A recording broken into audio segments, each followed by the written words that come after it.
anabolisant, l'Equipoise, aussi appelé boldenone. Qu'est-ce que c'est? Dans le fond, il faut savoir que l'Equipoise fait partie de la famille des testostérones.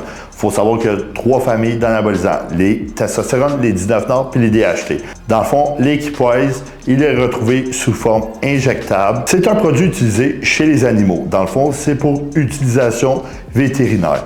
Il faut savoir que c'est un stéroïde anabolisant vraiment utilisé en bodybuilding parce que ce stéroïde-là a moins d'effets secondaires que plusieurs autres anabolisants. Premièrement, ses bénéfices. L'Equipoise ne causera pas ou peu de rétention d'eau parce que l'Equipoise est vraiment peu estrogénique. Par la suite, l'Equipoise augmente la vascularisation. L'Equipoise, par la suite, il va aussi te donner des meilleurs ponts congestion musculaire.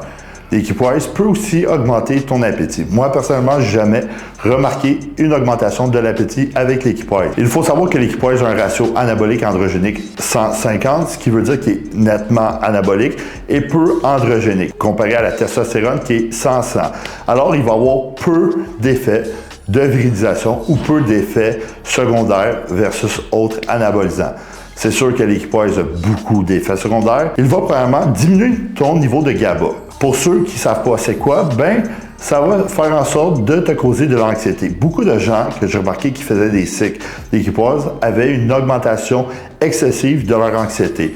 Et souvent, tu ne le remarques pas, tu le remarques au fil du temps. Par la suite, l'Equipoise peut augmenter ta pression sanguine, peut causer un élargissement de la prostate, causer de l'acné, calvitie, gynécomastie, parce que j'ai dit qu'il était peu estrogénique, mais ça ne veut pas dire qu'il n'est pas estrogénique. Alors, il peut causer de la gynécomastie. L'Equipoise peut aussi causer des problèmes ou des dommages aux reins dus à son augmentation des globules rouges. L'Equipoise est utilisé chez la femme parce qu'il est peu virilisant, comme chez l'homme.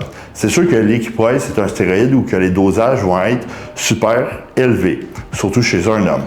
Dans le fond, les dosages varient entre 200 à 600 mg par semaine pour voir une bonne progression sur l'Equipoise. Personnellement, c'est pas un stéroïde que moi j'utilise ou que j'aime que mes athlètes utilisent parce qu'il cause énormément d'anxiété. Puis comme on sait, tu veux le moins de stress possible dans ta vie si tu veux mieux progresser. Alors, ça reste un stéroïde anabolisant à revoir. Il y a des points positifs, des points négatifs, tout dépendant de ce que tu veux. C'est sûr que certains n'auront pas les effets de l'anxiété qui peut être un plus.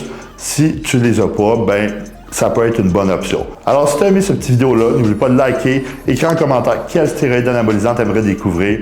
Abonne-toi, puis on se revoit au prochain mercredi anabolisant.